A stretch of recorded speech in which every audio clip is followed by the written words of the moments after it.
E convidamos para moderar a nossa quarta e última mesa o doutor Renan Sargiani, me perdoe. Por favor. Teremos agora o simpósio Aprendizagem e Desenvolvimento da Leitura e da Escrita. Convidamos para compor a mesa a senhora Cláudia Cardoso Martins, coordenadora da Universidade Federal de Minas Gerais, UFMG, a senhora Silvia Barreira, do simpósio. Não, da universidade. Não, eu falei. Do simpósio. Ok. A senhora Silvia Barreira, da Universidade de São Paulo, Ribeirão Preto, USP, e a senhora Tatiana Polo, da Universidade Federal de São João del Rei.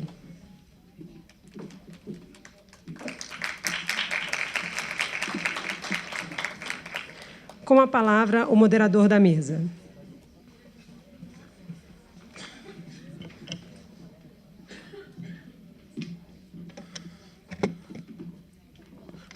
Boa tarde a todos. Estamos caminhando para o fim desse primeiro dia e temos a honra agora de verificar as apresentações da professora Cláudia Cardoso Martins, que já foi bem citada hoje aqui por todos nós, uma das grandes pesquisadoras brasileiras e, na minha opinião, a mais conhecida de todos nós. A professora Cláudia Cardoso Martins vai realizar a sua apresentação, primeiramente, como coordenadora, e, na sequência, a professora Tatiana Polo e, por fim, a professora Silvia Barreira. Professora. Já. Seus slides já estão. Pode falar.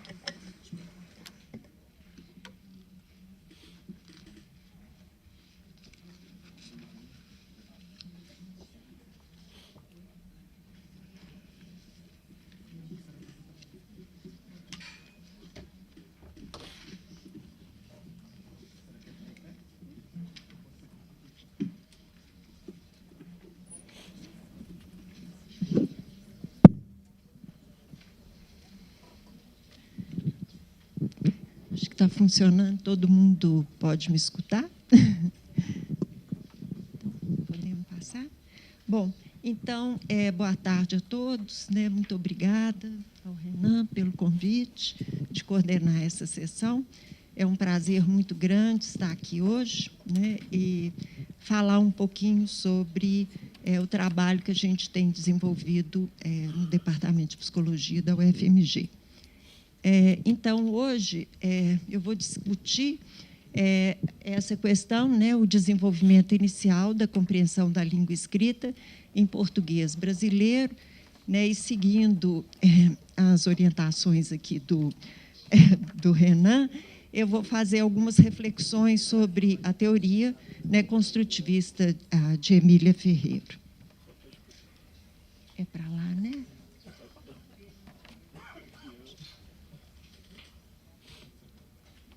Ao contrário. Tá. Bom, então, só uma visão, né, panorâmica da minha apresentação. Eu vou falar brevemente sobre o modelo construtivista de Emília Ferreira. Vou falar também alguns questionamentos sobre o modelo de Ferreira à luz, né, de estudos sobre o desenvolvimento da escrita em português brasileiro. E, finalmente, né, eu vou tentar, né, falar alguma coisa sobre como caracterizar o desenvolvimento inicial da escrita em português brasileiro, né, já que eu vou questionar, né, um modelo que é um modelo bastante eminente aqui, né, no Brasil, né, muito influente, eu tenho que apresentar alguma coisa, né, no seu lugar. Tá? Bom, então, acho que a maioria de vocês aqui, né, conhece bem, né, o modelo, né, construtivista de Emília Ferreira, e, brevemente, né, Emília Ferreira, né, argumenta que o desenvolvimento da escrita passa, né, se dá através de 3 estágios, né, os estágios seriam os estágios principais, né, o estágio pré-silábico, o estágio silábico e o estágio alfabético. Tá? E, no estágio pré-silábico, a criança ainda não compreende a relação entre as letras e os sons, não é? Mas, como é um modelo construtivista, Emília Ferreiro acredita que, desde o início, né, a criança constrói algumas hipóteses sobre a escrita, em sua tentativa, né, de conhecer, né, compreender esse objeto do conhecimento que é a escrita.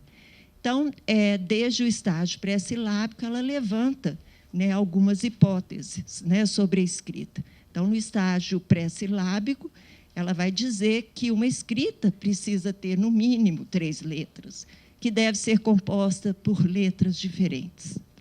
O estágio seguinte, né, que é o estágio silábico, que é a pedra, né, fundamental, né, da teoria de Emília Ferreiro, e, de acordo, né, com a hipótese da criança, as letras representam, né, sílabas inteiras na pronúncia da palavra. Tá? Então, nesse estágio, pela primeira vez, a criança compreende que existe uma relação entre a escrita, né, e a fonologia, entre a escrita e a fala. Então, é um estágio fundamental, né, para toda aquisição, né, da leitura, né, numa escrita alfabética.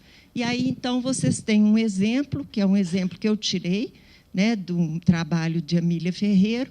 Aí, ao escrever a palavra cavalo, né, o exemplo é em espanhol, a criança escreve 3 letras, uma letra para cada sílaba. Tá?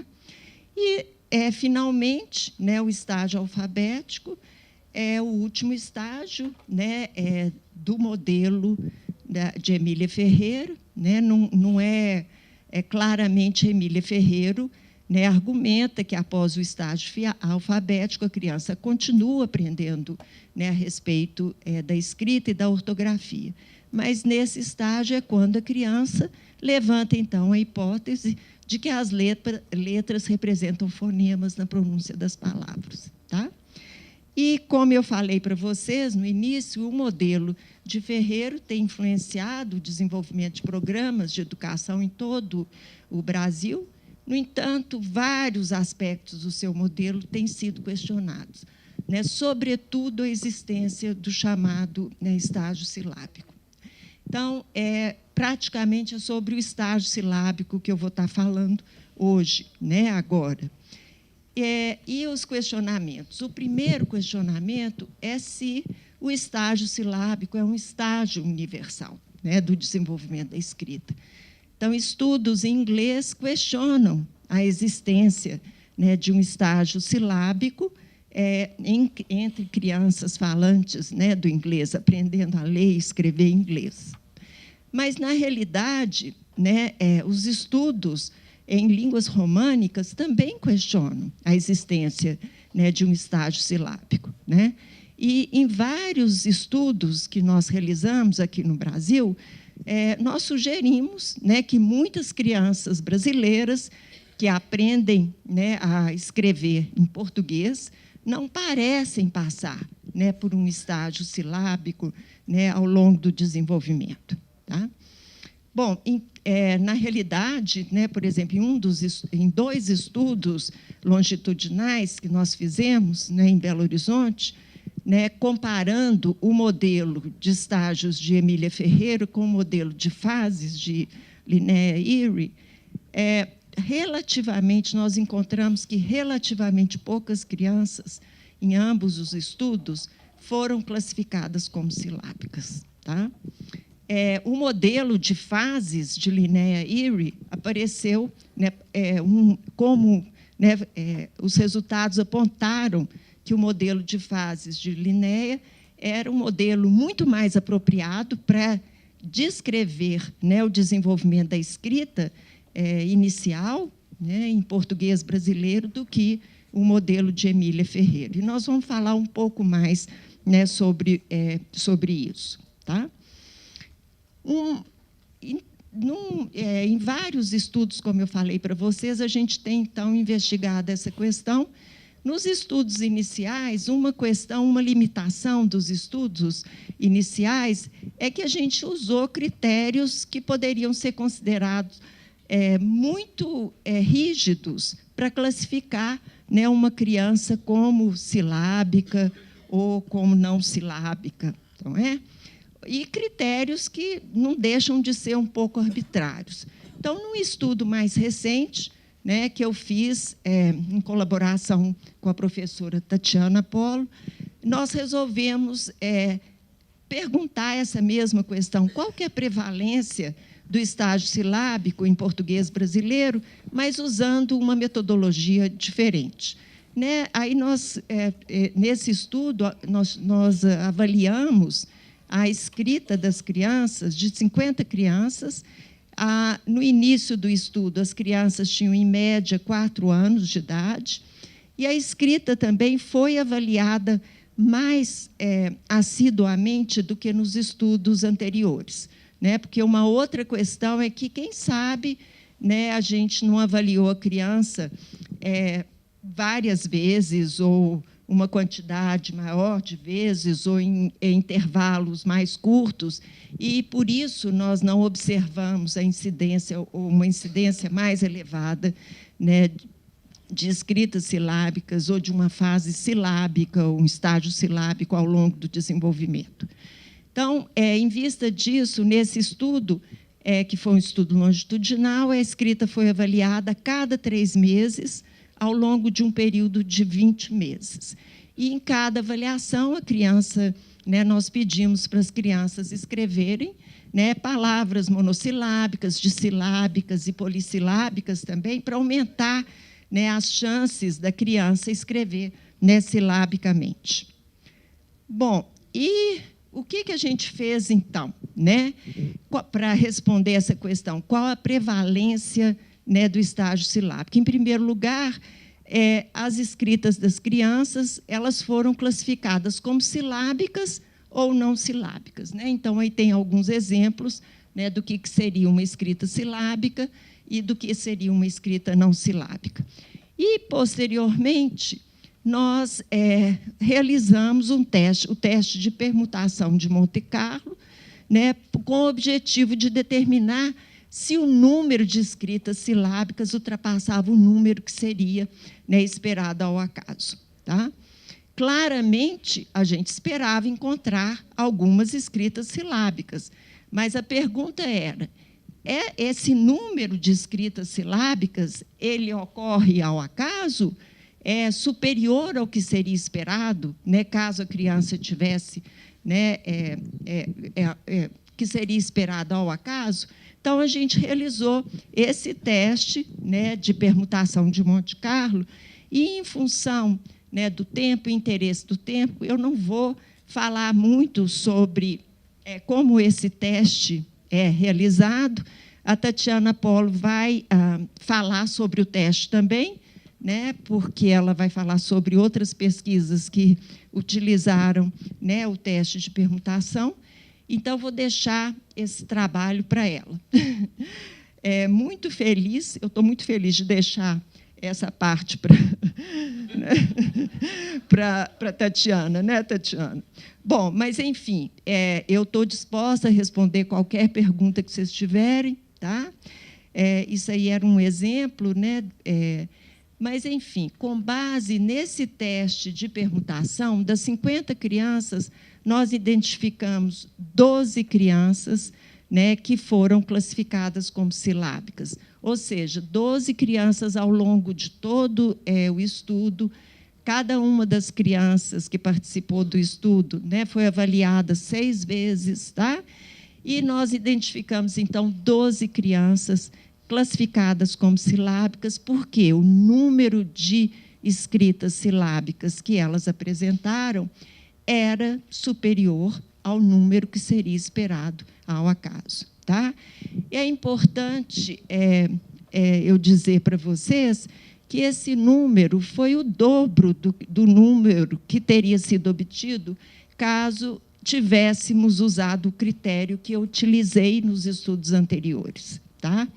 Não obstante, a maioria das crianças, ou seja, 76% das crianças, não foi classificada como silábica ao longo de todo o estudo.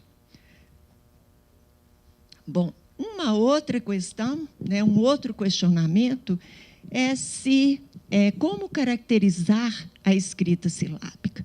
Né? Então, a pergunta a escrita é uma hipótese, é o resultado de uma hipótese silábica, ou ela não seria melhor descrita como uma escrita parcialmente alfabética? Tá? Então, na realidade, né, o que a gente observou em vários estudos é que escritas silábicas com letras ou símbolos arbitrários, por exemplo, né, a escrita XYS para a palavra cavalo, né, um exemplo da Emília Ferreiro, essas escritas são muito raras. Tá? E, ao invés disso, o que a gente vê é que as letras nas escritas silábicas correspondem frequentemente a nomes de letras ou a sons, né, detectados, né, na pronúncia das palavras. E aí, outros exemplos da própria Emília Ferreiro. Né? Uma criança que escreve A-A-O para a palavra cavalo, ou A-I-O-A para a palavra mariposa. Tá? Então, a criança está representando, né, sons, né, não seria uma hipótese alternativa, a hipótese, né, silábica, que, em vez de acreditar, né, que a letra representa uma sílaba, a criança, na realidade, ela está tentando representar fonemas, sons que ela escuta na pronúncia das palavras. Só que ela ainda não consegue representar todos os sons. Né? Eu estou falando de crianças de 4 anos, 4 anos e meio, 5 anos de idade, né? Crianças de idade pré-escolar que estão começando a escrever, a pensar sobre a escrita, não é?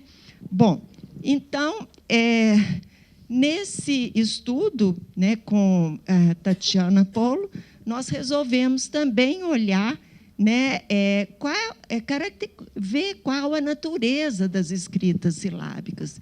Então, essas escritas representariam sons, né, na pronúncia das palavras. Né, se elas representam sons na pronúncia das palavras, não seria mais correto dizer que elas são escritas, né, parcialmente alfabéticas? Então, para responder essa questão, nós analisamos as escritas das 12 crianças que foram classificadas como silábicas. Tá? E a gente, então, classificou, né, ou corrigiu, né, as escritas dessas crianças, né, em termos da adequação das letras aos sons nas pronúncias da palavra. E, para isso, a gente utilizou o procedimento de Levenstein. E eu vou deixar para você explicar melhor, mas eu vou explicar um pouquinho só, porque ele é importante para as coisas, né, que eu vou falar. Tá? Mas, enfim, nesse procedimento, né, o que a gente vai fazer? Você vai olhar a escrita da criança, né, e vai tentar, né, emparear da melhor maneira possível as letras na escrita das palavras com sons na pronúncia das palavras, mas respeitando, né, a ordem dos fonemas na pronúncia das palavras. Tá? E cada erro, como uma omissão de letra, né, uma adição ou uma substituição, recebe 1 ponto de penalidade. Né? Na realidade, alguns erros em algumas... acabou. Meu Deus do céu! Bom, mas, então,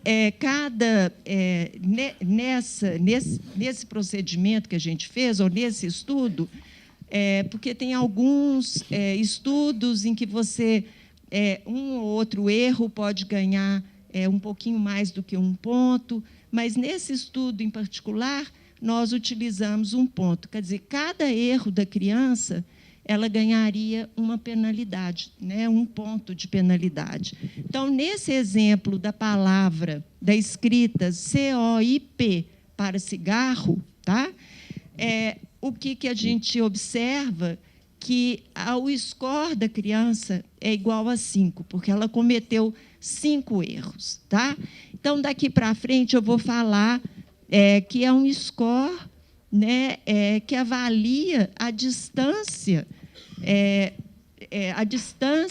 da escrita da criança da escrita correta. Então, depois que você faz essa correção, você estabelece qual a média da distância ortográfica para uma criança, né, em particular, numa avaliação em particular. Então, o score é o score, né, é a média de todos esses erros que a criança apresentou. Então, por exemplo, né, para essa palavra, para essa escrita, ela teve um score igual a 5. Né? Então, eu vou somar todos os scores em todas as escritas da criança e vou dividir, então, né, pelo número de escritas. Tá? Bom, então, foi isso que a gente fez, mas a gente também queria ver, né, a nossa hipótese é que essas crianças, né, que estavam escrevendo silabicamente eram crianças, né, cuja escrita, né, era uma escrita que... Nossa Senhora! Gente, aí eu tenho que correr. Era uma escrita que era uma escrita fonética, ela estava representando, né, sons na pronúncia das palavras. Então, em função disso, nós fizemos novamente um teste de permutação, né, para ver se, de fato, né, uma criança, né, o score da criança, dessas crianças, né, que escreveram silabicamente, né, se esse score era significativamente menor do que a média dos scores obtidos nesses emparelhamentos arbitrários, né, no teste de Monte Carlo. Tá? E o que a gente observou, que 10 das 12 crianças silábicas elas foram classificadas como parcialmente alfabéticas, uma vez que suas escritas foram também classificadas como fonéticas. Tá? Então, de fato, 77% das letras nas escritas silábicas dessas crianças eram foneticamente plausíveis. E 87% das letras foneticamente plausíveis correspondiam a nomes de letras, sobretudo de vogais. Então, aí vocês têm alguns exemplos aí embaixo. Tá? E, finalmente, a última questão, né, que eu vou tentar responder muito rapidamente, que, ao contrário, né, do que seria esperado, a última questão seria o estágio silábico, é a primeira manifestação da compreensão de que a escrita representa a fala. Então, ao contrário, né, do que seria esperado com base, né, no modelo de Ferreiro, há indícios de fonetização nas chamadas escritas pré-silábicas. Tá? Então, todas essas escritas foram apresentadas ou produzidas por crianças, né, que estavam já representando foneticamente, só que de forma bastante rudimentar ainda. É o caso, por exemplo, dessa primeira escrita TAP para a palavra telefone, em que a criança é capaz de representar o primeiro som, o primeiro fonema, né, de forma adequada, mas não mais os outros. Tá? E no estudo de Cardoso, Martins e Polo, as 12 crianças silábicas, né, todas elas mostraram evidência de fonetização da escrita na avaliação imediatamente anterior àquela em que elas foram classificadas como silábicas. Bom, então, deixa eu passar aqui. Renan, você me dá mais uns minutinhos, tá? Bom, então, eu gostaria de apresentar agora como, então, caracterizar o desenvolvimento da escrita em PB, né, português brasileiro, nos anos pré-escolares. Tá? Eu estou argumentando, né, que o modelo de Ferreiro não é o modelo adequado. Tá? E a ideia de que as crianças, antes de começarem a escrever alfabeticamente, de forma completamente alfabética, elas, então, escrevem, né, os sons, elas tentam representar os sons que elas são capazes de detectar na pronúncia das palavras. E, como a professora Iri falou hoje de manhã, isso ocorre de forma muito gradual. Né? Modelos de estágios são muito populares em psicologia do desenvolvimento. Tem uma tradição grande na psicologia do desenvolvimento. Mas, no caso do desenvolvimento da leitura e da escrita, esses modelos, aparentemente, não são adequados.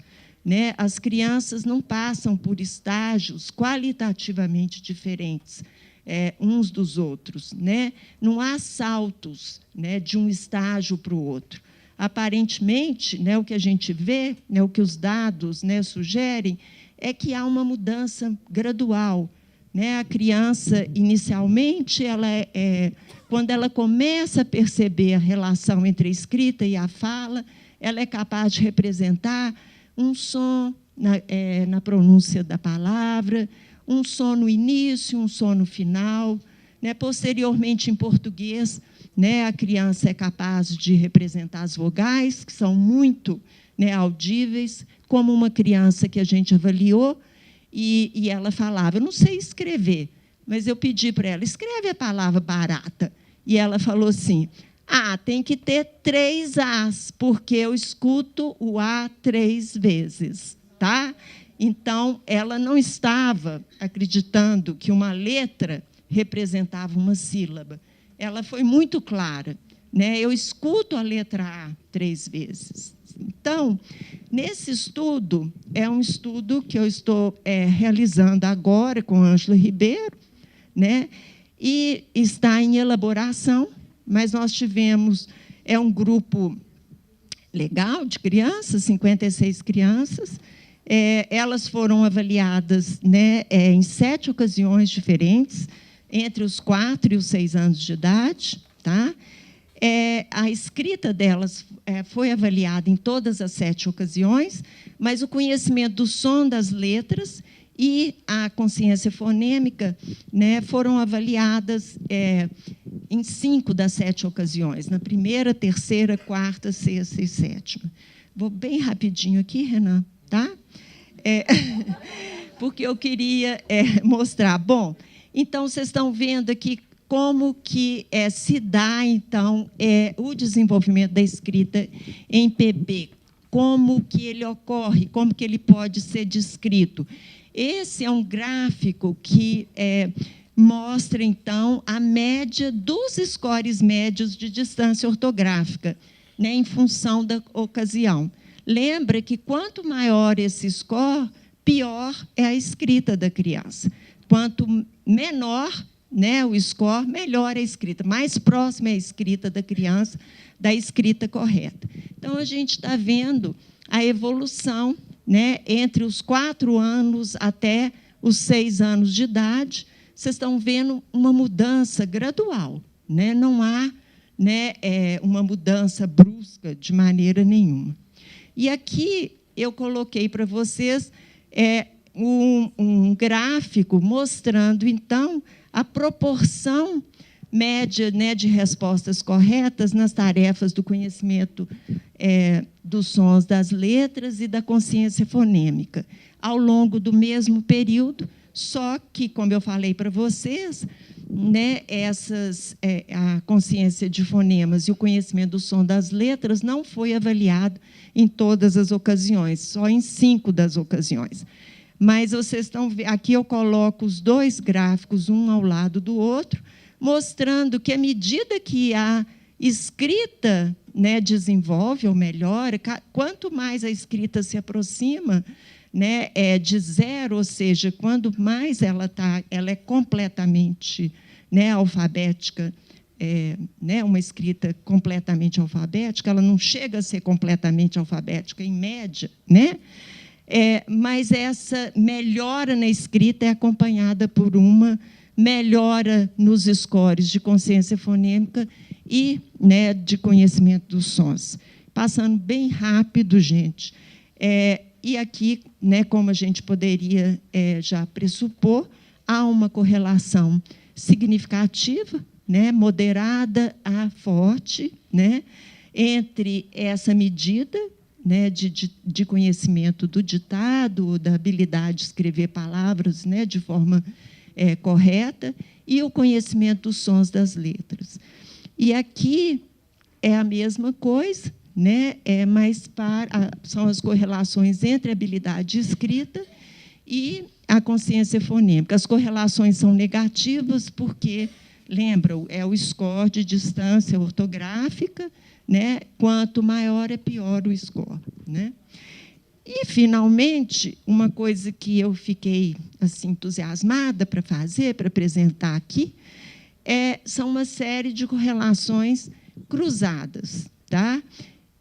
Eu não vou ter tempo, né, Renan, de falar... O Renan já disse não, eu não vou ter tempo de falar mais sobre isso, mas aqui eu ia demorar um pouco para falar sobre isso, mas então eu vou... nós fizemos essas correlações cruzadas para 7 conjuntos, né, 7 não, desculpe, são 4 conjuntos de correlações cruzadas, sempre olhando, né, a correlação do tempo 1 ao tempo 2. Esse tempo 1 ao tempo 2 difere em relação com a ocasião, mas a ideia é saber, né, o que é que impulsiona o desenvolvimento da escrita. Tá? Eu não vou ter tempo de descrever tudo, mas eu vou ficar muito feliz de discutir esses resultados com quem quiser, né, conversar comigo sobre eles. Mas, só resumindo, né, o que a gente encontra em relação a essas correlações cruzadas, né, os resultados sugerem fortemente que, durante esse período pré-escolar, né, na idade pré-escolar, o conhecimento dos sons das letras impulsiona, né, o desenvolvimento da habilidade de escrever, né, de forma correta. Tá? Em relação às mesmas análises, né, olhando, né, a relação, então, entre o desenvolvimento da escrita e a consciência fonêmica, a gente vê que isso, quer dizer, que a consciência fonêmica, no primeiro conjunto de correlações cruzadas, quando a criança tem 4 anos, ela quase não sabe, não escreve quase nada, né, corretamente, aí a gente vê que, nesse inicinho, a consciência fonêmica está impulsionando o desenvolvimento da escrita. A partir daí, a relação é uma relação recíproca, né? Ou seja, né, não significa que a consciência fonêmica não é importante, ela é importante. Mas, da mesma maneira que ela influencia o desenvolvimento, ela é influenciada pelo desenvolvimento da escrita também. Então, a partir, né, de 4 anos e 4 anos e meio, né, para frente, a gente já vê uma relação recíproca, é uma habilidade impulsionando a outra habilidade. Tá? Esses resultados já foram, né, mostrados em outros estudos, mas com crianças mais velhas. Eu não conheço nenhum estudo que tenha oh, meu Deus do céu, eu tenho que passar, gente. Então, só concluindo, né? Então, eu acho que a gente pode concluir dizendo que, ao invés de estágios caracterizados por revoluções conceituais, né, a hipótese silábica, o desenvolvimento inicial da escrita em PB, em português brasileiro, é mais adequadamente descrito em termos de mudanças contínuas e graduais na habilidade de a criança detectar segmentos fonológicos na pronúncia das palavras e conectar esses segmentos a segmentos ortográficos apropriados. Muito semelhante ao que a professora Linnea Erie tem encontrado para crianças falantes do inglês. A despeito, né, da diferença entre o português e o brasileiro, e entre a calma da professora Linnea e a minha agitação, né, nós obtemos resultados bastante semelhantes. E, finalmente, eu gostaria muito de agradecer ao Renan, queria muito agradecer ao CNPq, que é um apoio constante ao meu trabalho, as crianças que participaram dos estudos, as escolas, aos membros, né, do laboratório, muitos que já são colegas, né, alunos, né, e também eu queria agradecer muito especialmente a vários mentores que eu tive ao longo dessa minha vida, né, e cuja oportunidade de aprender com eles foi tão importante para mim, né? E eu tenho que mencionar alguns que foram especialmente importantes. A professora Linnea Erie, que está aqui presente, professora Carolyn Mervis, professor Bruce Pennington, e os professores Rebecca Treman e Brad Kessler. Eu aprendi e continuo aprendendo muito com o trabalho deles. E agradeço muito a vocês, né, a paciência, né, depois de um dia longo, né, estarem aqui, né, conosco. Muito obrigada.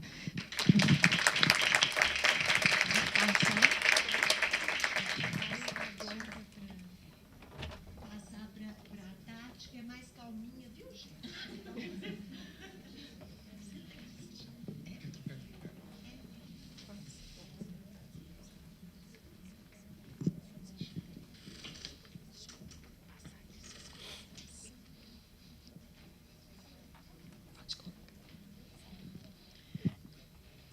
Bem, primeiramente, eu gostaria de agradecer, né, o convite, a presença de todas e todos, no final agora da tarde, né, e dizer que é uma honra estar nessa mesa, né, com o professor Renan, a professora Cláudia e a professora Silvia. Eu vou falar sobre uma coisa um pouco diferente, mas que vocês vão ver que tem muita relação com todas as outras palestras de hoje, né, que é sobre o papel da aprendizagem estatística no desenvolvimento da escrita e da leitura. E eu também não posso deixar de agradecer aos meus colaboradores. Então, todos os estudos que eu vou falar aqui tiveram participação direta ou indireta da professora Cláudia Cardoso Martins, da Universidade Federal de Minas Gerais, do professor Brad Kessler e da professora Rebecca Treman, da Washington University em St. Louis. Bem, o maior desafio de uma criança, quando ela está tentando aprender a ler e escrever, é entender que as letras nas palavras simbolizam os sons, né, os fonemas. Ou seja, né, as letras de pato significam os sons, né, elas representam os sons pato, né, que estão ali. E a mesma coisa, né, que os fonemas, que os sons representam as letras, né, que estão escritas, né? Ou seja, quando elas escutam a palavra pato, né, elas têm que entender, né, que está representando o que está escrito aqui, desses fonemas, né, pato. No entanto, né, as crianças elas precisam aprender também certas regularidades e propriedades dos sistemas de escrita. O mundo ele é cheio de padrões. E as pessoas utilizam esses padrões aprendendo como, quando, em quais circunstâncias os eventos ocorrem. Nós utilizamos uma espécie de estatística mental que nos ajuda a entender o mundo. E a aprendizagem estatística ela é importante para a gente conseguir entender esses padrões. Então, nessa palestra, a gente vai tentar entender qual é o papel da aprendizagem estatística na leitura e na escrita. E a gente vai tentar mostrar estudos que foram feitos mais especificamente no português, mas também alguns comparando o português e o inglês, com crianças de mais ou menos de 3 a 6 anos de idade, crianças bem novinhas. Bem, eu estou falando aqui da importância, né, desses padrões de uma forma geral, né, mas estamos aqui especialmente interessados nos padrões do sistema de escrita. Né? No sistema de escrita, né, esses padrões não só existem, como eles são importantes. Né? As crianças elas consideram esses padrões para, por exemplo, tentar entender, né, se você pegar uma criança, né, e mostrar para ela essas duas palavras que eu coloquei aqui, né, rato e sapo, começando com 2 consoantes iniciais, talvez essas crianças vão dizer, não é escrito assim, mesmo sem entender, porque elas nunca viram uma consoante dobrada ou uma letra dobrada no início, né, das palavras. Então, a gente normalmente não vê isso no português. Né? Ou seja, as crianças elas consideram outros fatores que são além da fonologia, além dos sons, para escrever as palavras. E é isso que eu vou chamar de padrões grafotáticos. Então, essa palavra é um pouco feia, mas ela basicamente significa esses padrões, né, que são os arranjos da escrita. Então, como que as letras ocorrem no português? As crianças elas aprendem as propriedades de fora, né, as propriedades de fora da escrita, né, ou seja, como que a escrita parece. Né? A gente viu isso mais cedo com a Linnea Eyre, antes mesmo delas entenderem como que esses padrões se refletem na linguagem. Então, elas conseguem entender essas propriedades de fora, antes de elas entenderem como que esses padrões se refletem na linguagem.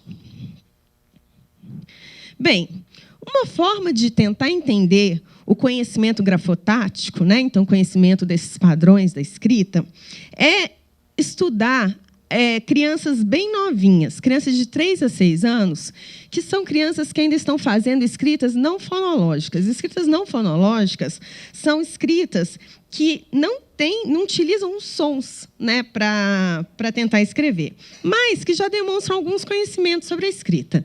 Então, eu vou mostrar aqui 2 exemplos de crianças que fizeram escritas não fonológicas. Essa criança aqui escreveu lobo dessa forma aqui. Né? Vocês podem perceber que nenhum dos sons de lobo está representado aqui, mas que essa criança já entende algumas coisas sobre os padrões de escrita. Obviamente, essa criança entende que escrever, normalmente, a gente utiliza letras, por exemplo. Vamos para esse segundo exemplo aqui. 2 crianças, né? Uma criança aqui de cima escreveu casa dessa forma, e a criança aqui de baixo escreveu casa dessa forma. As 2 escritas são escritas não fonológicas. São escritas que não representam os sons da palavra casa. Mas essas escritas são igualmente boas? Ou será que a gente poderia ver uma escrita tendo padrões mais parecidos com o do português do que essa palavra, do que essa escrita aqui? Então, pensem nas letras que são frequentes no português, né, dos bigramas, que são os conjuntos de 2 letras que são frequentes no português. Né, qual dessas 2 escritas está mais parecida, né, com uma escrita do português brasileiro? TSXE ou LORAM? Então, quando a gente olha isso, a gente pode pensar, primeiro, existem diferenças entre essas escritas pré-fonológicas? E, segundo, essas escritas não fonológicas, elas podem demonstrar a aprendizagem estatística? Então, as perguntas que eu vou tentar responder hoje são, primeiro, como identificar essas crianças não fonológicas? Segunda, qual é a natureza dessas escritas infantis não fonológicas? Terceiro, essas escritas elas podem prever a escrita convencional? Elas servem para alguma coisa? Né? Quarto, existem diferenças entre essas escritas pré-fonológicas, entre crianças mais novas e mais velhas? Então, as crianças mais novas tiveram mais exposição ao sistema de escrita do que as crianças mais velhas? E como que o ensino sistemático pode ajudar crianças a detectar esses padrões de escrita que são tão importantes? Então, por favor, segure até o último slide, porque ele talvez seja o mais importante. que às vezes no último vocês já estão cansados, mas segure que ele é importante. Então, a primeira pergunta é como identificar crianças não fonológicas? E, na verdade, eu vou falar isso uma vez, mas que vai servir para todos os outros estudos que eu vou estar me referindo aqui. Então, imagina que eu tenho 4 crianças diferentes, né, que elas escreveram ali a palavra lobo, né? E aí a primeira criança escreveu lobo, L-O-B-O. Tá, beleza, a gente sabe que essa criança é fonológica, não tem dúvida disso, né? A gente vê ali aquela última criancinha ali que escreveu lobo como A-I-N-N-R-P-B. Esse ali é um E invertido. A gente imagina assim, que provavelmente ela seja um escritor não fonológico, né? Mas vamos pensar nessas 2 crianças aqui do meio. Essas crianças estão representando um L. Será que esse L aí, realmente, esse L inicial, é um L que está tentando representar o L de lobo, ou será que foi só o acaso, porque essa criança resolveu? Né? Como que a gente vai fazer para tentar descobrir se essas crianças são realmente não fonológicas?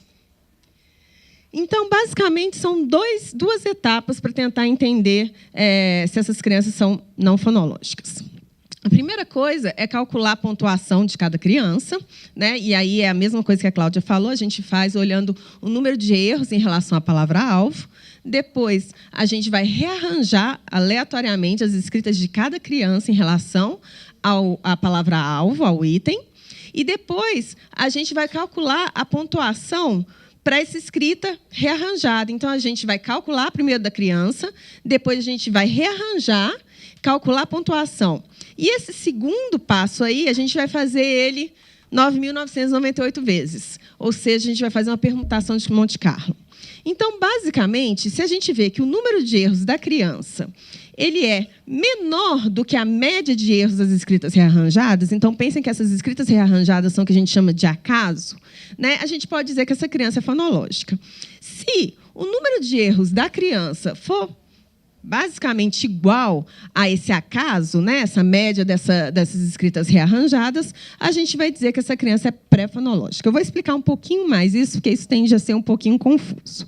Então, aqui a Cláudia já mostrou, e eu estou mostrando mais uma vez, a gente pega, né, todos os sons, e a gente é bem leniente em relação a isso, porque são crianças bem novinhas, então a gente coloca os sons plausíveis fonologicamente, né, e eles recebem uma penalidade de 0, né, nenhuma penalidade, se essas escritas corresponderem a sons plausíveis, né, da criança. Então, eu vou mostrar ali aquelas 4 crianças, eu não sei se vocês estão conseguindo ver, mas aqui, essa criança aqui, aquela primeira criança, a distância foi 0, a segunda criança, a distância foi de 4, a terceira, 4,8, e a última criança recebeu aqui 8,2. Ou seja, para cada erro, a criança recebia uma penalidade de 1. Né? Então, essa criança ali recebeu um score maior. Quanto maior o score, pior a escrita da criança. E a gente utilizou isso utilizando um programa que chama Ponto. Foi um programa que foi desenvolvido pelo nosso grupo de pesquisa lá na Washington University em St. Louis. E ele tem, inclusive, outras línguas, né? Mas ele tem também... esse aqui é o do português, né? Então, ele tem uma parte só para se você tiver interesse. Você pode também colocar as suas próprias relações que você quiser utilizar. Você não precisa utilizar o que a gente fez, não. É porque esse foi no nosso estudo. Então, aqui só para dar uma ideia, né? Então, isso aí, o que a Cláudia mostrou antes, o Levenstein. Essa aqui seria o que o ponto nos traria, né? Então, está fazendo o alinhamento aqui, né? O estímulo, a resposta, o alinhamento. E aqui essa criança, né, acertou todas as palavras da nossa lista e recebeu a pontuação, né, de nenhum erro. Aqui, essa criança fez alguns errinhos, quer dizer, muitos errinhos, né? Então, você vê essa criança aqui recebeu aqui a pontuação total de 56,8, né, em todos esses erros da criança. Aqui também seria demonstrando o que a gente faria quando a gente está rearranjando as escritas. Então, imagina que aqui é a escrita da criança. O que a criança escreveu, por exemplo, para chá?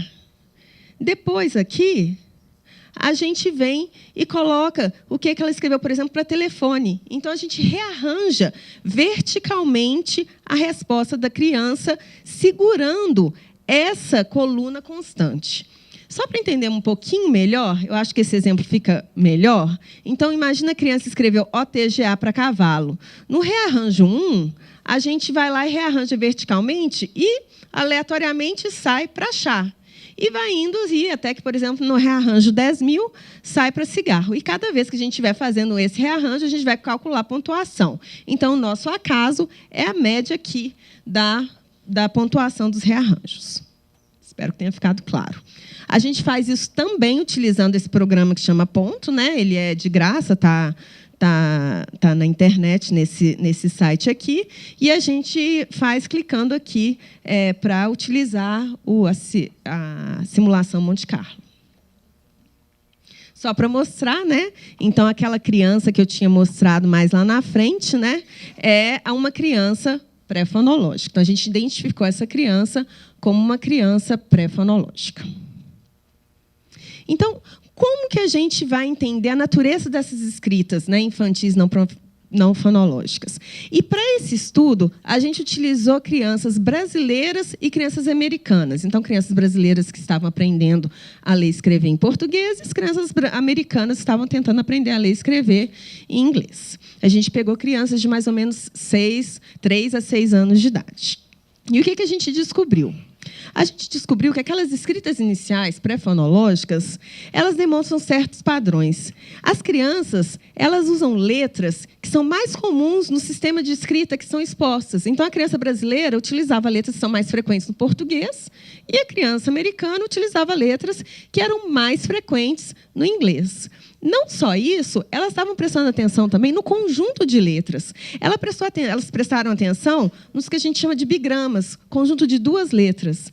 As crianças utilizavam conjuntos de 2 letras que eram mais comuns aos sistemas que elas eram expostas. E aqui eu coloquei só uma correlação, que foi a correlação que a gente encontrou. Bem, uma outra coisa que a gente viu é que as crianças utilizam excessivamente as letras do próprio nome. A letra do próprio nome é uma letra importante para ela, né? E elas usam essas letras do próprio nome a um nível maior do que o acaso. Então, aqui, tanto do inglês quanto do português, a gente vê uma diferença, né, entre o que a criança utilizou de letras do próprio nome nas suas escritas e do que deveria ser e do que estava e não eram letras do próprio nome. Então, a gente vê que tanto as crianças americanas quanto as crianças brasileiras gostam de usar mais a letra do próprio nome do que as outras letras que não estão no nome delas. E, por fim, as crianças, né, tanto aqui no Brasil como nos Estados Unidos, né, a ordem do alfabeto, né, é explicitada para as crianças, e elas gostam de utilizar bigramas, né, conjuntos de 2 letras, na ordem do alfabeto. AB, BC, CD.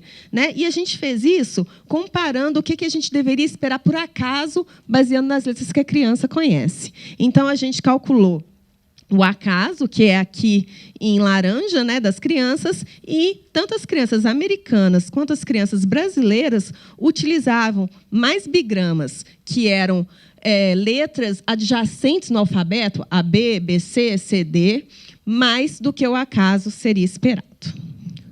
Ou seja, nas escritas iniciais, elas mostram que as crianças usam letras e bigramas, né, e grupos de letras que são mais comuns nos sistemas de escritas que elas são expostas. Elas usam letras excessivamente do próprio nome e elas gostam de usar grupos de letras na ordem do alfabeto. Tá, elas têm essa natureza, mas elas podem prever a escrita convencional, ou seja, elas servem para alguma coisa? Nesse estudo, a gente utilizou crianças do português brasileiro e a primeira coisa que a gente fez foi calcular a tipicalidade da escrita. Então, a gente calculou a quantidade de letras que eram os monogramas, né, que estavam presentes, e a correlação dela com o português. A mesma coisa para os digramas, com as 2 letras. E, por fim, a gente olhou as letras do próprio nome da criança. E a gente se perguntou, essas medidas podem predizer escritas corretas 2 anos depois? A primeira testagem, as crianças tinham 4 anos de idade. E a segunda testagem, elas tinham 6 anos de idade. Na primeira testagem, a gente fez tarefas de letras, nomes das letras, sons e escrita. E, na segunda, a gente fez um teste de desempenho escolar, o TDE. E a gente viu que as crianças, elas usavam... que usavam os digramas, que são mais frequentes nas palavras do português, elas tiveram uma performance melhor 2 anos e meio depois nas suas escritas convencionais. Então, imagina uma criança pré-fonológica que escreve, por exemplo, vave para dedo.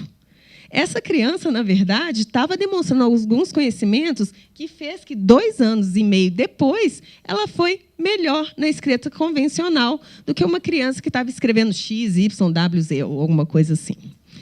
E as crianças que utilizavam mais letras dos próprios nomes tenderam a sair pior na escrita convencional. Então, aquelas crianças, tipo o Mateus aqui, né, que escreve tudo lá com os nominhos da letra dele, ele foi pior 2 anos e meio depois na escrita convencional. Ou seja, as crianças estavam prestando atenção para as regularidades, para os padrões estatísticos do português, tenderam a se sair melhor 2 anos e meio depois na escrita convencional.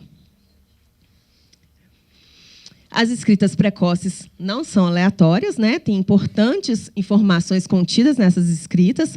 Elas podem prever a aprendizagem da leitura e da escrita convencional e elas mostram a aprendizagem estatística.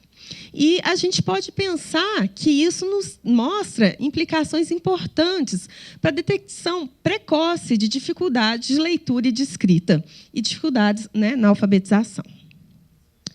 Bem, como que a gente pode diferenciar, então, essas escritas pré-alfabéticas entre crianças mais novas e mais velhas? A gente sabe que essas crianças pré-fonológicas, né, elas possuem certo conhecimento sobre os padrões do sistema de escrita, né? E a gente sabe também que crianças pré-fonológicas mais velhas têm uma maior exposição, né, ao sistema de escrita do que as crianças mais novas.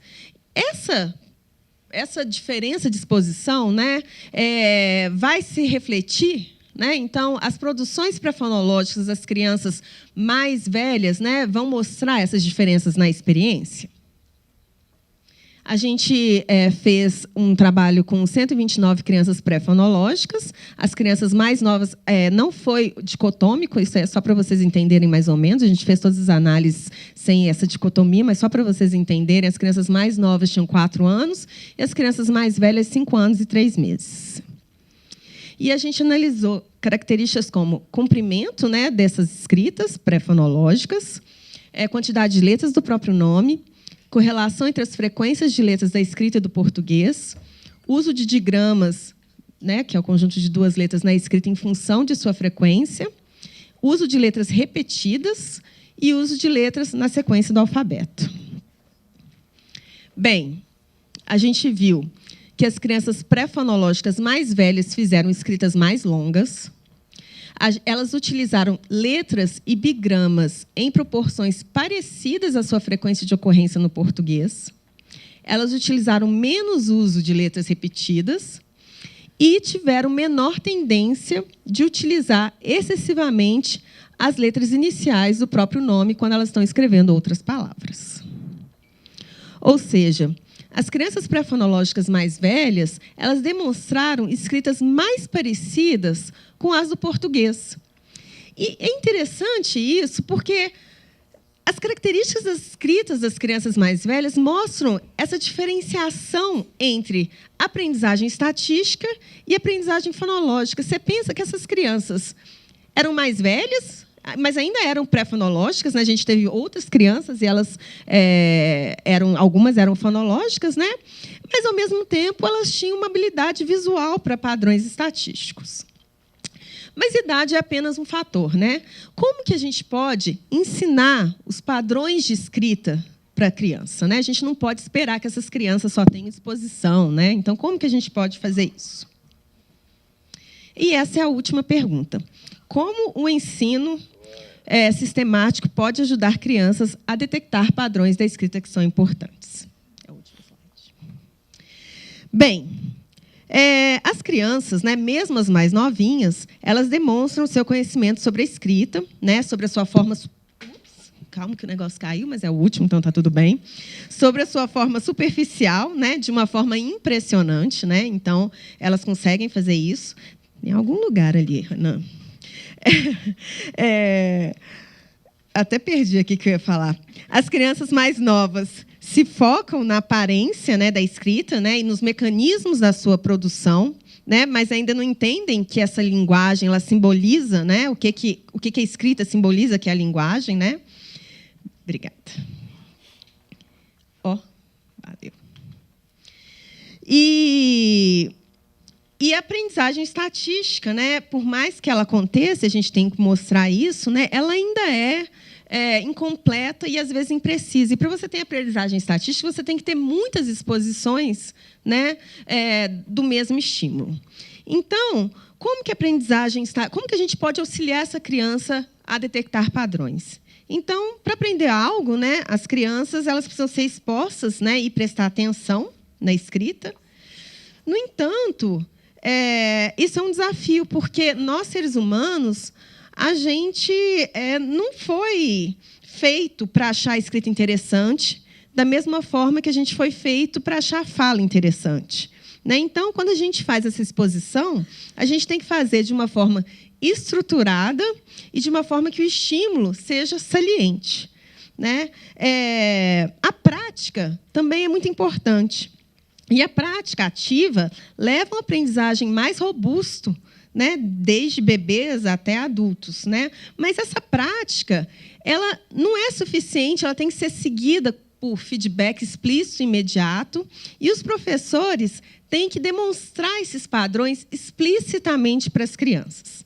Bem, por fim, a forma mais potente que eu acredito, né, que a gente pode fazer que essas crianças melhorem essa aprendizagem de padrões da escrita é melhorar o conhecimento dos professores sobre esses padrões. Então, quando a gente melhora o conhecimento dos professores sobre a linguagem e a escrita, a gente vê que ele pode utilizar, né, essa habilidade para aplicar no seu ensino.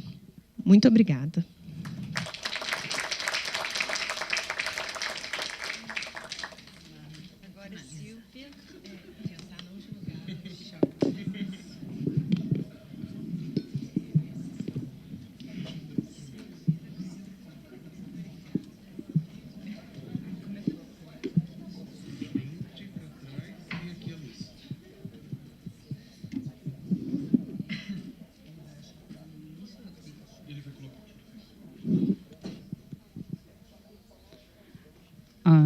Boa noite a todos.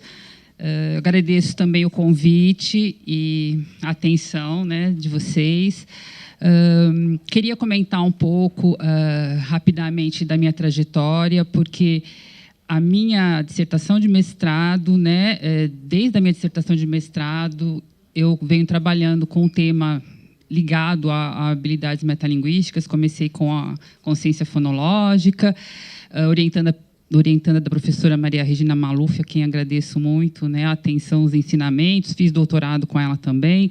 Então, assim, o meu percurso meio que todo na universidade, desde o mestrado, do doutorado e depois das pesquisas na academia, né, sempre estão abordando essa questão. Então, também, para mim, é um momento bastante interessante, gratificante de ver o reconhecimento aí paulatino que a gente tem tido da importância dessas habilidades para a leitura e escrita. Tá? Eu vou falar com vocês hoje, rapidamente, de 2 estudos recentes. Um não está publicado ainda, mas que eu acho que são bastante interessantes e que falam sobre precursores de habilidades da leitura escrita, mais especificamente precursores da decodificação e da compreensão da leitura nos anos pré-escolares. Quando eu estou falando disso, eu estou me referindo a crianças pré-escolares, e a gente vai trabalhar isso também em termos de programas para desenvolver essas habilidades precursoras. Então, vou falar um pouquinho das habilidades precursoras e dos programas que a gente pesquisou.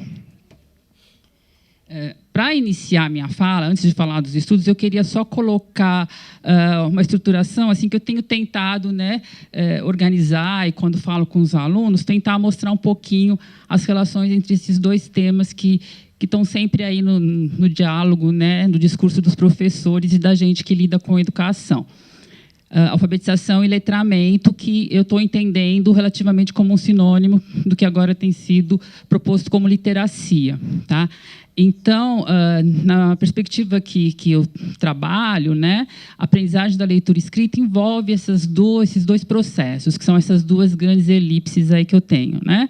Então, a literacia ou letramento, ele é um conjunto de habilidades que são muito mais amplas do que a alfabetização. A alfabetização é um momento circunscrito onde algumas habilidades específicas precisam ser adquiridas para que o próprio letramento, a literacia, possa se desenvolver a partir dele, né? Então, a gente tem, antes da alfabetização, a gente tem já alguns conhecimentos, né, porque a literacia seriam, então, conhecimentos sobre a leitura escrita, mas de diferentes ordens, né? Seja conhecimentos e habilidades, tanto a respeito do sistema de escrita em si, de letras, de sons, como também a respeito de funções sociais da escrita, tipos de texto. Então, assim, tudo isso são conhecimentos que podem se aprimorar, né, e que têm como objetivo, no final, né, o nível mais avançado é a produção e compreensão de textos complexos, né? Então, antes da alfabetização propriamente dita, eu estou me referindo basicamente aos anos pré-escolares, porque a gente espera que a alfabetização se dê aí no início da entrada formal da criança no primeiro ano do ensino fundamental. Então, nos anos pré-escolares, né, se desenvolvem habilidades de letramento que a gente tem chamado de letramento ou literacia emergente, né, que elas podem se desenvolver, algumas delas mais informalmente, mas se elas forem feitas de forma mais sistemática, elas vão ter um desenvolvimento muito melhor, né? E quais são as duas grandes instâncias responsáveis pelo desenvolvimento dessas habilidades? O ambiente familiar, né, e a própria educação infantil. Então, quanto melhor a gente tiver uma educação infantil que sistematicamente procure desenvolver essas habilidades, mais preparada a criança vai estar para a alfabetização, onde ela vai passar, então, pela instrução mais específica para o domínio do código, né? Para dominar as relações, compreender melhor o funcionamento do código e dominar essas relações e, portanto, aí poder aperfeiçoar a leitura escrita nos demais anos do ensino fundamental e médio, tá? Então, quais seriam essas habilidades emergentes que a gente, né, teria como objetivo desenvolver na pré-escola? A gente tem aí um conjunto, um painel, né, que resume também uma meta-análise importante feita nos Estados Unidos, em 2009 foi publicada, que fala, então, sobre quais as habilidades que foram, né, mostradas em pesquisas como prevendo, sendo altamente relacionadas com o desempenho posterior na leitura escrita. Então, a partir de mais de 300 artigos que fizeram correlações entre habilidades prévias à alfabetização e depois habilidades de leitura escrita, essas habilidades foram as que se mostraram mais altamente correlacionadas, tá? Então, a gente tem aí consciência fonológica, conhecimento de letras, nomeação automática de letras e dígitos, nomeação automática de cores e objetos, memória fonológica e habilidades de linguagem oral. O que eu estou chamando de habilidades de linguagem oral? Vocabulário, compreensão de frases, de narrativas, né? Sendo que tenho essa especificidade. As habilidades de consciência fonológica e conhecimento de letras, elas são preditoras mais especificamente das habilidades de compreensão e domínio do sistema de escrita, habilidades de codificação e decodificação. Enquanto as habilidades de linguagem oral, elas são mais diretamente relacionadas e predizem melhor habilidades de compreensão de leitura. A gente já viu hoje aqui o modelo também, né, simplificado da leitura, então a linguagem oral é um componente importante, as pesquisas aqui ressaltam isso. Então, assim, o primeiro estudo foi um levantamento que foi feito com apoio da FAPESP e com apoio e colaboração de professores portugueses, né, duas professoras da Universidade do Minho, tentando fazer um levantamento do que a gente tem na base de dados Cielo, né, que é uma base mais de língua portuguesa e, eventualmente, alguns artigos em língua espanhola, sobre programas de intervenção em letramento emergente, né? E a ideia, né, é que é importante, né, saber em que condições, né, que intervenções precoces que podem contribuir melhor para desenvolver essas habilidades, né? Então, a ideia é de estudar, então, os programas ou intervenções. Os programas seriam intervenções mais estruturadas, né, que têm já, muitas vezes, uma forma mais acabada, e as intervenções são coisas mais, talvez, experimentais, né, nesse sentido. Então, a gente fez um levantamento das pesquisas no período de 2004 a 2014, e o objetivo, então, era entender que habilidades que estavam sendo trabalhadas, né, quais as características dos programas que tinham melhores resultados, e também discutir um pouco se esses estudos eram adequados do ponto de vista metodológico, né, se eles usavam metodologia adequada, e, ao mesmo tempo, instrumentos também validados, instrumentos fidedignos, né, confiáveis do ponto de vista da psicologia. O que a gente fez? A gente usou esses termos aí para fazer o levantamento. Então, o letramento emergente em português e as suas traduções aí, né, em espanhol, português de Portugal e inglês. Programa intervenção pré-escolares e alfabetização, leitura e escrita. Tá? A partir desses descritores, a gente encontrou 15 estudos, né, nessa década aí. A maioria deles do Brasil mesmo, né, que seria 1/3, mas também encontramos 3 da Argentina, 3 do Chile e mais um de cada um desses países aí. Então, a gente tem aqui um contingente interessante de estudos. Desses 15 estudos, né, a gente conseguiu agrupar eles em 3 categorias. Aqueles que eram mais diretamente voltados para o sistema de escrita, então trabalhavam bastante a consciência fonológica, muitas vezes ligada à relação letra-som. Outros tinham foco mais na linguagem oral, no desenvolvimento da linguagem oral através de leitura compartilhada, leitura dialógica de histórias. E os programas que eram mistos, que a minoria deles, na verdade, só 3, que trabalhavam os 2 grandes grupos de habilidades, né? E os participantes eram crianças de 4 a 6 anos, todos de nível socioeconômico baixo, e a grande maioria dos estudos foi realizado em contexto escolar, o que não significa que eram por professores. Muitas vezes os pesquisadores também iam no contexto escolar, mas a maioria foi realizada em contexto escolar. E quando acontecia em salas de aula, isso também é bom para a generalização desses programas, para depois poderem ser aplicados em situações didáticas regulares, né? Aqui a gente tem também que, então, 50% dos programas foram aplicados por pesquisadores, quase 50% aí por professores e pais, e alguns por ambos, né? Porque tinha programas que envolviam também os pais, que a gente chama de literacia familiar, né? A metodologia mostra que 2/3 usaram grupo controle para comparar, então, crianças que participaram do programa com crianças que não participaram. Isso é importante para dar uma robustez, né, científica aí dos resultados obtidos, mas ainda a gente tem 1/3 de estudos que não fizeram uso de grupo controle, principalmente os estudos envolvendo a linguagem, né, que eram menos estruturados do ponto de vista metodológico. As conclusões, né, a partir desse levantamento, que apenas um programa não teve efeitos significativos sobre as habilidades a serem desenvolvidas. Essas habilidades geralmente eram as de letramento emergente, mas muitos também visavam já medir também habilidades de leitura e escrita. E os programas que integraram ambos os tipos de conhecimento e habilidades, tanto voltados para o sistema alfabético quanto para a linguagem oral, tiveram melhores resultados. Então, um pouco na linha do que o professor Snow falou agora há pouco, né, da importância de trabalhar a decodificação, mas também a linguagem oral, que isso seria, digamos, o ideal de ter esse equilíbrio entre essas habilidades, né? Algumas considerações finais, né, que, embora esses estudos tenham sido dirigidos, né, predominantemente para crianças consideradas vulneráveis aí por conta do nível socioeconômico, essas habilidades elas parecem ser importantes de um modo geral e seriam interessante que elas fossem utilizadas aí para subsidiar programas pré-escolares, né?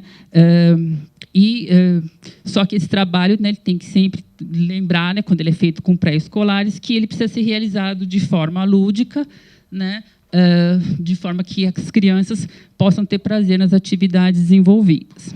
Tá? Bom, basicamente, esse é o primeiro trabalho. Ele está publicado, saiu agora em 2019. E eu queria agora me reportar a um programa que eu orientei e foi realizado uma pesquisa pela mestranda, que agora já é uma mestre, né, Regiane Gatto, uma professora, que ela fez uma intervenção com um programa de letramento emergente com pré-escolares. E a gente teve alguns resultados interessantes. O mestrado dela foi apoiado pela CAPES. Ela testou, na verdade, os efeitos de um programa chamado Decole, que é um programa que eu trabalhei na adaptação para o português brasileiro. Ele tem origem no português de Portugal, né? E a gente verificou, então, quais os efeitos de aplicar esse programa sobre vocabulário, compreensão oral, consciência fonológica e conhecimento de letras de alunos do último ano da educação infantil. Não, estou voltando muito. Então, aqui falando um pouquinho do programa, ele já está publicado, né, pela editora Penso, essa adaptação brasileira do programa chamado Falar, Ler e Escrever, né, que é um programa português para ser utilizado, né, no que eles chamam de Jardim da Infância. E ele trabalha habilidades de letramento emergente, né, a partir da leitura compartilhada e dialógica de 8 obras de literatura infantil, né? E ele, então, busca trazer as tarefas já mais ou menos estruturadas para os professores trabalharem com as crianças, embora eles tenham a flexibilidade de propor novas atividades também, ou depois aplicar em outras obras literárias também, né? Então, ele trabalha 5 dimensões do ponto de vista mais específico, né? A leitura começa com antes da leitura, que é a exploração da capa do livro, de autor, de antecipações a partir do título, né, do que poderia ser trabalhado naquela história. Então, tem todo um trabalho com essa parte antes da leitura. Depois é feita a leitura pela professora, né, da pré-escola.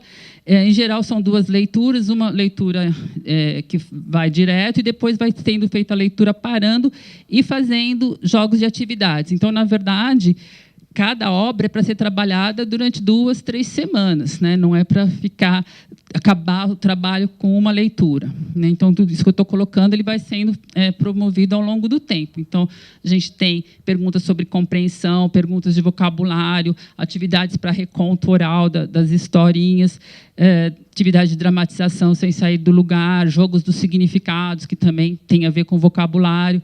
Então, isso tudo é estruturado para cada história.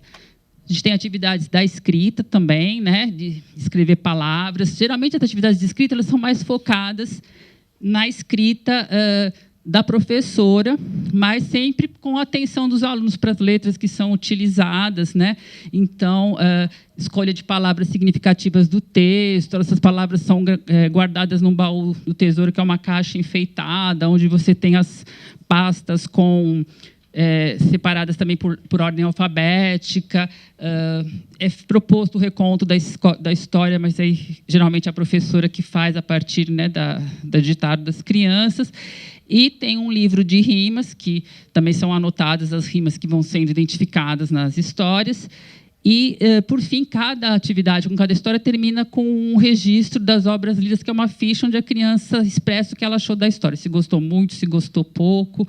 Então, tem já uma proposta de uma crítica, né, da criança sobre o que ela está lendo, né? Existe uma dimensão importante de reflexão morfossintática, que é trabalhar com os sufixos, né, ligados a gênero, a número e a flexão verbal, né? Então, a gente tem atividades, muitas historinhas são com animais, então, o nome do animal macho, qual é o nome do animal fêmea, né, como é que a gente passa para o plural algumas frases, as flexões verbais, do gato mia. Aí, o gato, ontem, o gato, o que eu vou colocar? Né? Como é que eu vou completar essa frase? Então, a ideia é a criança já ir também, de uma forma não totalmente explícita, mas refletindo sobre aspectos morfológicos, né? E também as questões de sufixo, prefixo, né? Então, o prefixo re, que significa refazer, redizer, né? Fazer novamente. O prefixo in, incapaz, infeliz, o que esse in significa. Então, a ideia é trabalhar essas questões com as crianças sempre a nível oral.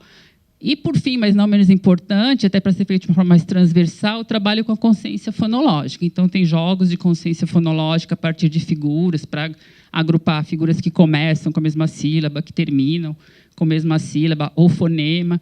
jogos das cadeiras, jogos da estátua, que é adaptação de jogos tradicionais, só que a criança tem que parar ou sentar quando ela ouve palavras que começam ou terminam com algum som. Então, são vários tipos de jogos para serem feitos. Então, como é que se deu a pesquisa? Participaram 37 alunos de 2 classes do último ano da pré-escola, uma média de idade de 5 anos e 4 meses. Esses alunos, a amostra total era maior do que 34, era quase cerca de 50, mas a gente acaba perdendo alguns participantes aí por conta de problemas na coleta de dados, mudança de escola, então a gente acabou com esse total. E um grupo vai ser comparação do outro, tá? Cada grupo vai ser aplicado o programa em cada grupo num semestre diferente. Então a gente tem os 2 grupos, aí está a separação por sexo. Aí o que a gente faz? No pré-teste, né, no início do ano, foi aplicado para todas as crianças uma prova de vocabulário, de compreensão oral, consciência fonológica e conhecimento de letras. A partir daí, foi distribuído, né, de uma forma balanceada os participantes em 2 grupos. Aí foi feita a intervenção com o grupo 1, se aplicou o programa no grupo 1. No primeiro semestre, a Regiane só conseguiu aplicar 50% do programa. Ela trabalhou 4 histórias das 8 histórias que eram para ser trabalhadas. E daí depois, isso porque teve greve, alguns problemas também, o início da coleta sempre atrasa um pouco. A gente aplicou 50% do programa, reavaliamos no pós-teste 1, vocabulário, compreensão oral, consciência fonológica e alfabeto em todas as crianças. No segundo semestre, a gente conseguiu aplicar 90% do programa. Faltou uma história que não deu tempo de aplicar. E fizemos o pós-teste 2, reavaliando as mesmas habilidades. Os instrumentos foram provas padronizadas, né? Para o vocabulário, a gente usou uma prova de nomeação, que, na verdade, é altamente correlacionada com o vocabulário expressivo. Usamos uma prova de compreensão de sentenças faladas, de consciência fonológica, e só a prova de conhecimento de letras, que não existe uma padronização para essa prova.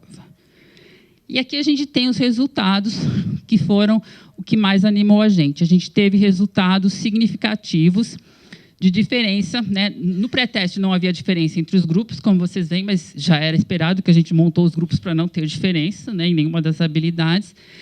O grupo 1, que é a linha azul, passou pela intervenção, e o grupo 2 não, né, no primeiro semestre. No pós-teste 1, ele supera um pouquinho o grupo 2, mas essa diferença não é significativa. Só que ali, no momento do pós-teste 1 para o pós-teste 2, onde o grupo 2 passa por 90% da intervenção, ele vai superar o G1 de forma significativa. E o mais interessante que a gente vê é que o grupo que não teve intervenção, ele nem continua se desenvolvendo. A linha praticamente está numa reta horizontal, o que mostra a importância e a relevância do programa no desenvolvimento dessas crianças do grupo 2, quando aplicado aí 90% do programa.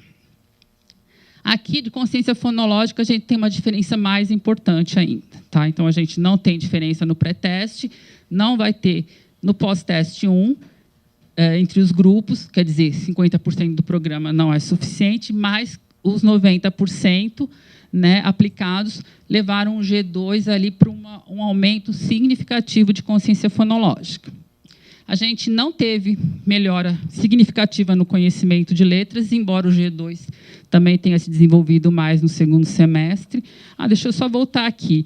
E a consciência fonológica do G1, ela praticamente não se desenvolve no segundo semestre. Isso que chama atenção. Então, só ficar na escola, com as atividades normais do dia a dia, da pré-escola, não leva nenhuma melhora que fosse menos acelerada nesse grupo. Eles continuam quase que decaindo. Não é decaído porque isso é acaso, mas não tem melhora.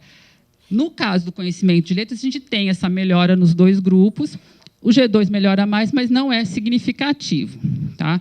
Só que, lembrando, não é objetivo de dimensão do programa trabalhar letras. O programa não tem esse objetivo. Então, se a gente quiser enfatizar, criar atividades mais específicas para o trabalho de letras, talvez a gente tivesse aqui um desempenho melhor.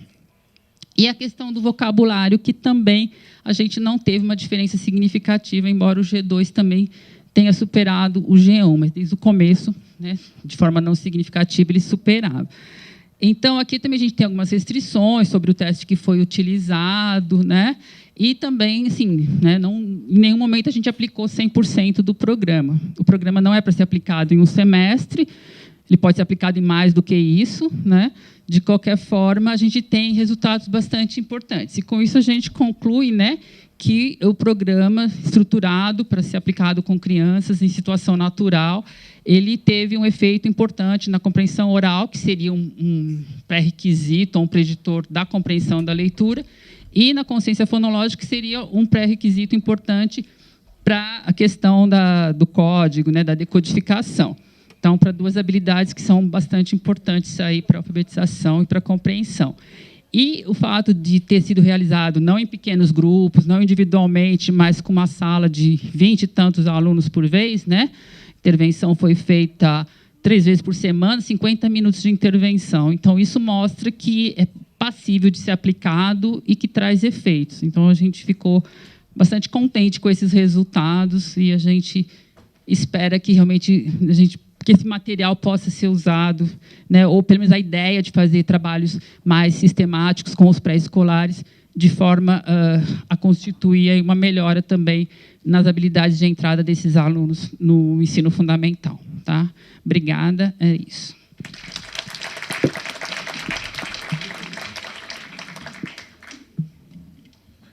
Eu queria agradecer a todas as professoras pelas colaborações. Acho que foi muito importante para a gente poder ver um pouquinho melhor sobre a aprendizagem e o desenvolvimento das habilidades de leitura e de escrita. Infelizmente, diante da hora, nós já estamos às 7h05, não tenho como fazer perguntas.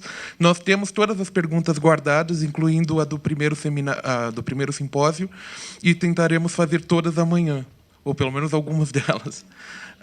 Por hoje, o anúncio para vocês é que amanhã as nossas atividades começam às 8h. Tá? A primeira sessão especial é às 8h. Eu agradeço muito a participação de todos hoje e uma boa noite a todos.